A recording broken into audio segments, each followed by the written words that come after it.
এদিন আত্মহত্যা কৰিম। কথা আৰু আবৃত্তিকাৰ ভাৰ্গৱ দুৱাৰা। এদিন আত্মহত্যা কৰিম।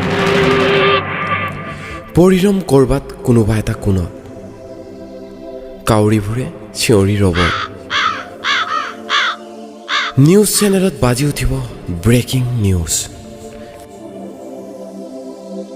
হয়, মই বৰ্তমান উপস্থিত আছোঁ ভালপোৱা পথৰ ট্ৰেজেডি গলিৰ 143 নম্বৰ ঘৰত।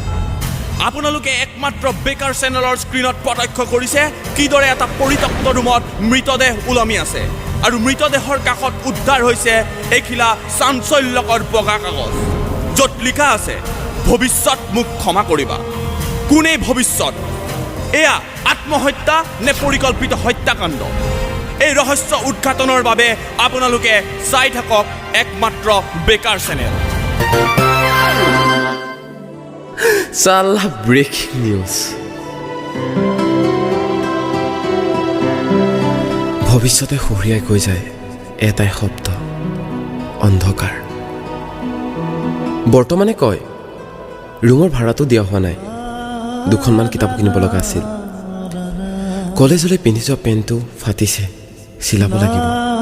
চাৰ্টটো চলি যাব, তথাপি নতুন কাপোৰ এযোৰ আৰু জোতা এযোৰ কিনিব লাগিছিল। চুলিখিনিও কাটিব লাগিব। সেমেকা গোন্ধটোৱে আউল বাউল কৰি পেলাইছে বৰ্তমানৰ উপস্থিতি। মায়ে সম্বন্ধীয় খুৰা এজনৰ পৰা সিদিনাখন ফোন কৰিছিল। কৈছে সিদিনা অহা ধুমুহা বৰষুণ জাকত ঘৰৰ চালিখন হেনো ভাঙি পৰিছে। ঘৰৰ কেঁচা মজিয়াখন বৰষুণে নষ্ট কৰি পেলাইছে। দেউতাৰাই পথাৰৰ নৰাৰে নতুনকৈ চালিখন কাটিব ধৰিছে। তোলৈ পইচা পঠাব দিগদাৰ হৈছে, এইকেইদিন কিবাকৈ থাক। মোৰ পুৰণি সোণৰ গহনা কেইপদমান আছে, তাকে দেউতাৰাক দিছোঁ। সেইবোৰ সোণাৰী হাতত দি ঘৰটো ভালকৈ ঠিক ঠাক কৰিবলৈ আৰু তোৰ পইচা পঠিয়াবলৈ। বাবাতো চিন্তা নকৰিবি, ভালকৈ থাকিবি। এইকেইদিন কেৰাচিনৰ অভাৱত চাকিটো জ্বলাব পৰা নাইও। মাৰ নিষ্পাপ এই কথাবোৰত কান্দি পৰিছিলোঁ।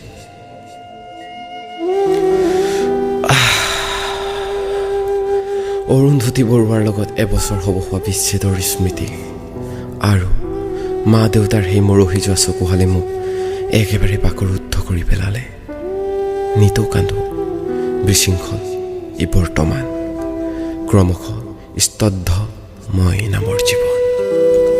অতীতে সোঁৱৰাই দিছিল সেই সোণালী কথাবোৰ।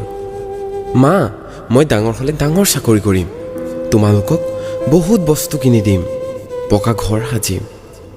দেউতা, তোমাৰ সপোন পূৰণ কৰিম।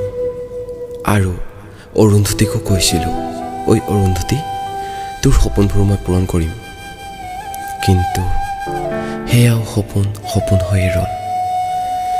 এনেদৰে অতীতে সোঁৱৰাই, বৰ্তমানে কন্দুৱাই আৰু ভৱিষ্যতে অন্ধকাৰ নামৰ শেষ উপত্যকালৈ পঠিয়াই দিয়ে। ভৱিষ্যতৰে কোনোবা এটা দিনত এদিন আত্মহত্যা কৰিম, কাৰণ চাৰিওফালে অন্ধকাৰ। পোহৰ বুলিবলৈ একো নাই, মাথো কোৰলা হ'ল।